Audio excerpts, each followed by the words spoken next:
The gymnasium of a small high school in Cedar Grove, Indiana, was filled to capacity. Rows of folding chairs stretched across the polished hardwood floor, and every seat was taken. The scent of popcorn and freshly brewed coffee lingered in the air, courtesy of a PTA fundraiser happening just outside the doors.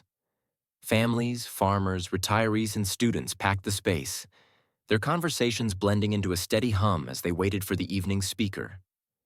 At the front of the room stood a makeshift stage with a podium draped in the American flag. Behind it, Donald Trump stood, his larger-than-life presence commanding the room. Dressed in a crisp navy suit, he gestured animatedly, speaking about economic revitalization, local infrastructure, and the promise of a better future.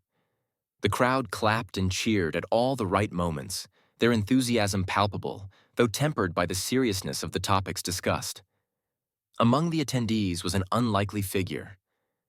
A boy no older than 9, seated in the middle of the crowd with his mother. Danny Sullivan sat cross-legged in his chair, his small hands cradling a delicate wooden box in his lap.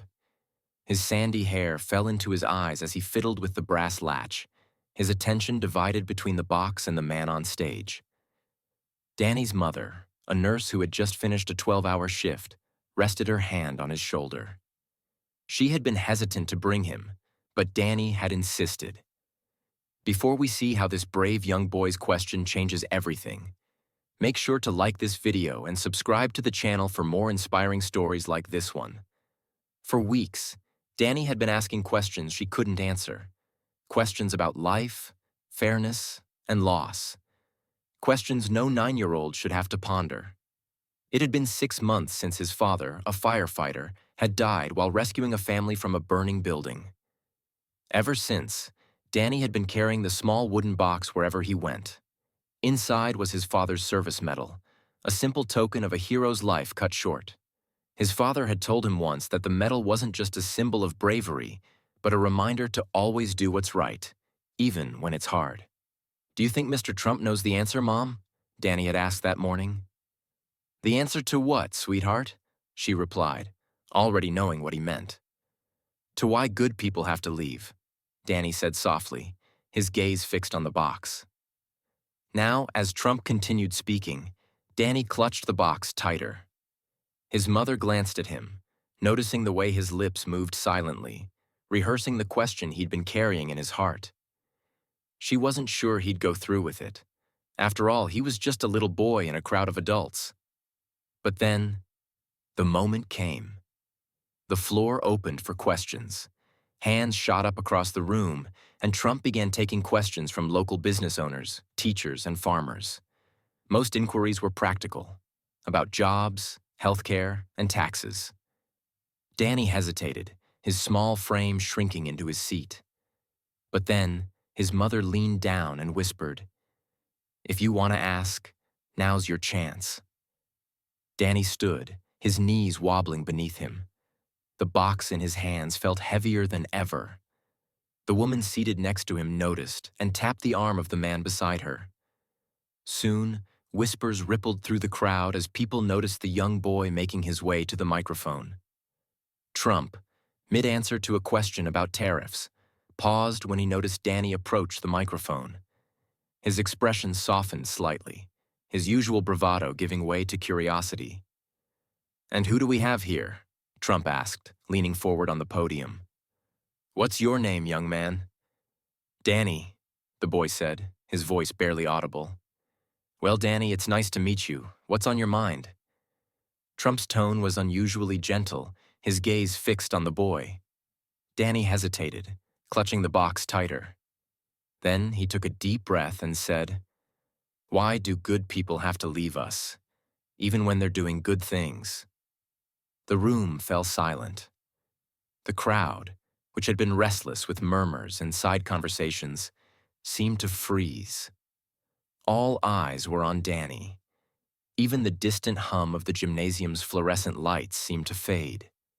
Trump's hand, which had been resting casually on the podium, stilled. His usually quick responses were nowhere to be found. That's a big question, Danny," Trump said after a long pause. He glanced at the box in the boy's hands. Is that something special you're holding there? Danny nodded. It's my dad's medal. He was a firefighter. He saved people, but he didn't come home. A collective gasp rippled through the audience, followed by an oppressive silence. Trump's face changed, the confident mask of a seasoned politician giving way to something raw. He stepped away from the podium, moving closer to the edge of the stage. Danny, Trump began, his voice lower now. What your dad did, what he gave up for others, that's something truly extraordinary. And your question? It's not one I've got a perfect answer to. But can I tell you a story? Danny nodded, his eyes wide and glistening. The room waited, hanging on Trump's every word. As Trump began to speak, the crowd listened, not to a politician, but to a man grappling with the kind of question that defied easy answers. Donald Trump stood at the edge of the stage, momentarily caught off guard by Danny's question. The crowd, silent and expectant, seemed to lean in collectively, their focus fixed on the man who always had an answer, always knew what to say. But now, Trump's usual bravado was gone, replaced by something uncharacteristically human: hesitation. He glanced down at Danny, the boy clutching the wooden box, his eyes wide and brimming with unspoken pain. For a moment, Trump's gaze faltered, and he ran a hand over the podium as if searching for steady ground. The weight of the question hung in the air. Why do good people have to leave us even when they're doing good things? Trump cleared his throat, his voice softer than usual when he finally spoke. Danny, he began, that's a question I've asked myself more times than I can count. The room remained utterly still, the tension thick and almost tangible. Trump took a step back, his hands gripping the podium as he looked down, seemingly retreating into his own thoughts. The confident man who had stood there moments ago now seemed smaller, burdened by the gravity of the boy's question. When I was a young man, Trump continued, his voice quieter now, I thought the world made sense. I thought if you worked hard enough, if you were smart enough, if you planned everything just right, you could control your destiny. But life has a way of teaching you that no matter how much you plan, there are things you can't control. He paused, glancing back at Danny. And sometimes, the people we care about the most, they're the ones we lose. The crowd seemed to hold its collective breath, each person visibly moved by the vulnerability in Trump's words. It wasn't the fiery rhetoric they were used to. It was something real, something raw. Trump's hand rested on the podium, his fingers tapping lightly as if to steady himself. There was someone in my life, he continued, his voice trembling slightly. Someone who meant everything to me. My brother, Fred. He was the kindest, most genuine person you could ever meet. Fred, he had this way of seeing the good in people, even when they couldn't see it in themselves. Trump looked out at the audience, his usual penetrating gaze now softened. But Fred struggled. He fought battles most people never knew about, and no matter how much I tried to help him, I couldn't save him. One day he was gone. Just like that. The confession sent a ripple through the room. Trump, a man known for his unshakable confidence, was admitting defeat. Not in business, not in politics, but in the deeply personal realm of love and loss. The audience sat frozen, captivated by the moment. For a long time, I was angry, Trump admitted. Angry at him, at myself, at the world, and yes, at God. I thought, if there's a reason for everything, then why would he take someone so good, so full of potential, and leave the rest of us behind? Danny's grip on the box loosened slightly, his small hands trembling as he listened. Trump's gaze drifted back to him, his expression softening. Danny, what I've come to realize is that we don't always get the answers we want. But that doesn't mean there isn't a reason. Sometimes, the people we lose, they leave something behind. A lesson, a purpose, a reminder to live our lives in a way that honors them. The room was silent except for the faint hum of the overhead lights. Trump stepped closer to the edge of the stage, lowering his voice as if speaking directly to Danny. Your dad, he gave everything to save others. That's not something we can understand easily, but it's something we can carry with us. That courage, that selflessness, it lives on in you. Danny's eyes glistened with tears, and he clutched the box tighter. Trump took a deep breath, his voice steadier now. Fred's passing taught me something I never expected. It taught me that faith isn't about always having the answers. It's about trusting that even when we don't see the full picture, there's a purpose. And maybe that purpose is to remind us of what really matters. The boy nodded slowly, a single tear sliding down his cheek. Around the room, other audience members dabbed at their eyes, visibly moved by the raw emotion of the moment. Trump, usually the center of attention, seemed to fade for a moment as the weight of his words settled over the crowd. And Danny, Trump said, his voice firm but kind, your dad's story, it's not over. It lives on in you, in the way you carry that box, in the questions you ask, in the way you face the world with courage. The boy's mother placed a hand on his shoulder, her own tears falling silently. The crowd, still transfixed, seemed to be waiting for something more. Trump, sensing the gravity of the moment, leaned forward slightly and spoke directly to the boy one last time. Good people leave us, Danny, but they never really go away. They stay with us, in our hearts, in our actions, in the way we live our lives. And your dad? He'd be so proud of the way you're carrying his legacy. For a moment, the room was utterly still. Then, as if on cue, the audience erupted into soft applause, their clapping filled with emotion rather than the usual enthusiasm for political soundbites. Danny wiped his tears, looking up at his mother, who nodded with quiet pride. Trump stepped back to the podium, his usual posture returning, but his expression remained somber. Danny reminded me tonight of something we all need to remember, he said, addressing the audience. Life isn't about what we have or what we achieve. It's about who we are, how we love, and what we leave behind. The crowd, still moved by the exchange, sat in reflective silence. Danny returned to his seat, holding his father's medal as though it were the most precious thing in the world. Donald Trump stood silently for a moment after answering Danny. His usual commanding voice had softened into something almost tender, and the weight of his words hung in the air. The gymnasium, packed with people from different walks of life, was completely still. No murmurs, no whispers, just a shared quiet. Trump turned his gaze to the audience, his expression more reflective than they had ever seen. You know, he began, Danny's question isn't just about him or me.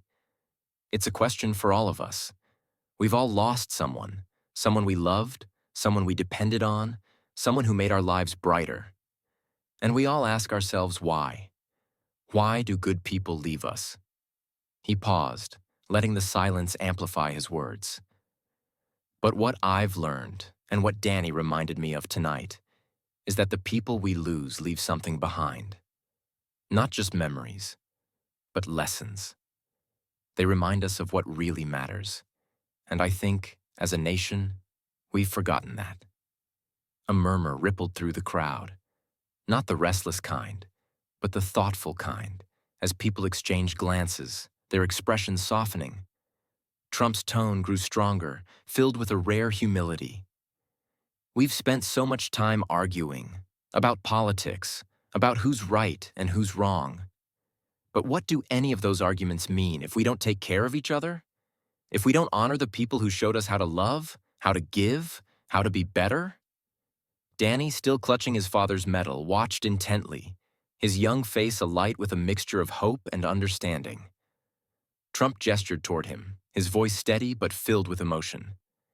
This young man lost his father, a hero who gave everything to save others.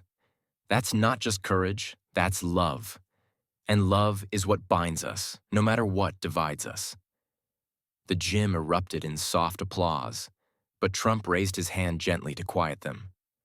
No, wait, I'm not finished, he said, his voice dropping to a near whisper. Danny asked why good people have to leave us, And the truth is, I don't know. None of us do. But what I do know is this.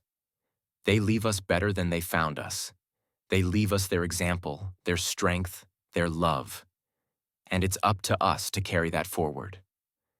The crowd, now visibly emotional, leaned into his words. Some nodded, others dabbed at their eyes, but all seemed profoundly moved. Trump turned his attention back to the audience, his gaze sweeping across the room. "Look around," he said, gesturing to the people seated in the gym. "We're all here because we believe in something. Maybe it's family, maybe it's faith, maybe it's just hope that tomorrow will be better than today.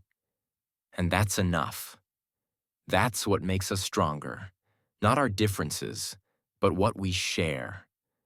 A woman in the front row, tears streaming down her face, whispered to the person next to her, "He's right." A man in the back, wearing a faded union cap, nodded solemnly. People who had entered the gym as strangers, perhaps even as opponents in thought or belief, began to feel an undeniable sense of connection. Trump pointed to the medal in Danny's hands. "Danny's dad didn't just save lives that day. He showed us what it means to truly care for one another. That's the kind of example we need right now in this room, in this country." Trump stepped back to the podium, gripping its edges as if anchoring himself. His voice, though quieter, carried a conviction that filled the room. Faith, love, courage. These aren't just words. They're what keep us going, and they're not something we keep to ourselves. We share them. We spread them. We pass them down, just like Danny's dad did. He looked at Danny again, a faint smile breaking through his serious demeanor.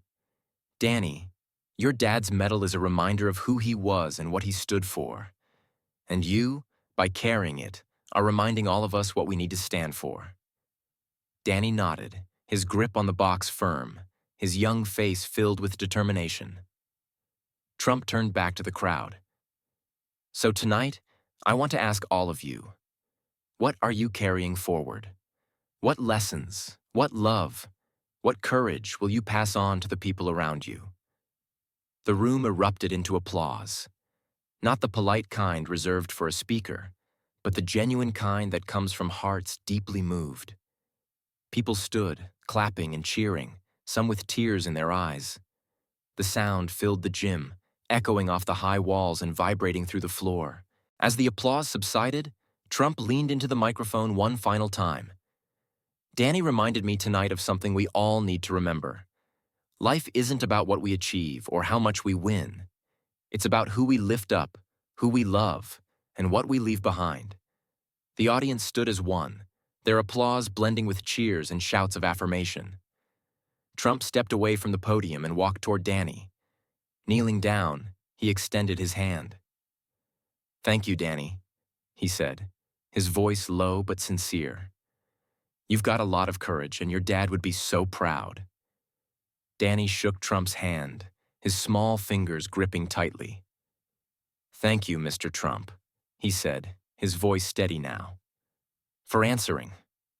Trump rose, waved to the crowd, and exited the stage. But the energy in the room lingered, as if something profound had been left behind. A shared sense of humanity, a reminder of what truly matters. Danny turned to his mother, who wiped a tear from her cheek. "Do you think Dad heard him?" Danny asked softly. "Thank you for watching this story. If it touched your heart, don't forget to like, share, and subscribe for more stories that inspire, challenge, and bring us together." His mother smiled, her voice filled with quiet certainty. "I think he did, sweetheart, and I think he's smiling." As the gym emptied, strangers exchanged smiles, handshakes, and even a few hugs. The air buzzed not with the noise of division, but with the quiet hum of unity. And in their hearts, they carried something new. Hope, inspired by the courage of a little boy and the unexpected vulnerability of a man they thought they already knew.